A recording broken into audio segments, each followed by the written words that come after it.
Hello everyone, আশা করছি তোমরা সবাই খুব ভালো আছো। আগের দিন তোমাদের সাথে শেয়ার করেছিলাম শান্তিনিকেতনের আমাদের প্রথম দিনের ব্লগটা। আজ শেয়ার করব সেকেন্ড দিনের ব্লগ। দ্বিতীয় দিন আমরা প্রত্যেকেই খুব সকাল সকাল ঘুম থেকে উঠেছিলাম, যেহেতু সেদিনের আমাদের প্ল্যান ছিল প্রথমেই মায়ের মন্দিরে পুজো দেওয়া। আমরা সেদিন সকালে উঠে রেডি হয়ে সবাই মিলে চলে গেছিলাম কঙ্কালীতলায় পুজো দিতে। আমার মা এবং কাকিমণিরা যারা আমাদের সাথে গেছিল তারা কিন্তু সবাই একটা করে ফুলের ডালা নিয়ে নিয়েছিল মাকে পুজো দেওয়ার জন্য।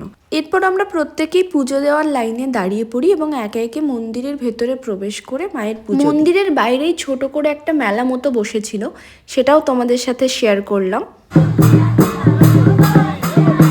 এই যে জায়গাটা তোমরা দেখছো এটাও কিন্তু কঙ্কালীতলাতেই। এখানে সন্ধ্যা আরতি হয়।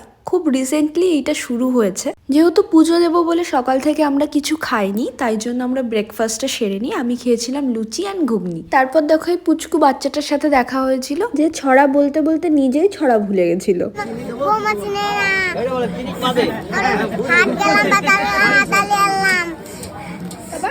এবার বলো ওই মেন পার্টটা বল। কোনটা? ময়দামুখো বলো। ময়দামুখো দেখতে দা, ভুলে গেছিস। ময়দামুখো টাকা আনছে। কঙ্কালীতলায় মায়ের পুজো দিয়ে ব্রেকফাস্ট সেরে আমরা চলে গেছিলাম সাইট সিন করতে। প্রথমে আমরা গেছিলাম সৃজনী শিল্পগ্রাম নামে এই জায়গাটায়। জায়গাটা দেখতে এতটাই সুন্দর, তোমরা ভিডিওটা দেখলেই বুঝতে পারবে।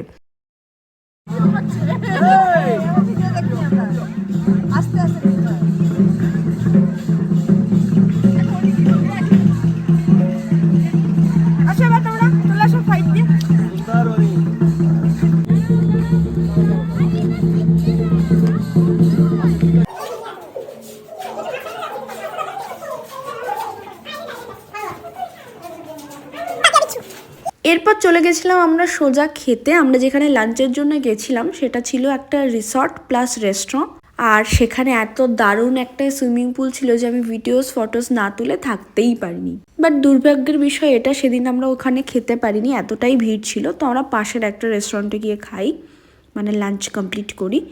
লাঞ্চ সেরে আমরা চলে যাই সোজা হাটে, আর টুকটাক কিছু জিনিসপত্র কেনাকাটা করি, একটু বাউল গান শুনি, তারপর আমরা ফিরে আসি আশ্রমে। তো সেকেন্ড পার্টটা এখানেই শেষ করছি। এটার কিন্তু আর একটা লাস্ট পার্ট রয়েছে, যেটা ডে 3 ব্লগ। তো সেটাও খুব তাড়াতাড়ি শেয়ার করবো। ততদিন সবাই খুব ভালো থেকো, সুস্থ থেকো, বাই।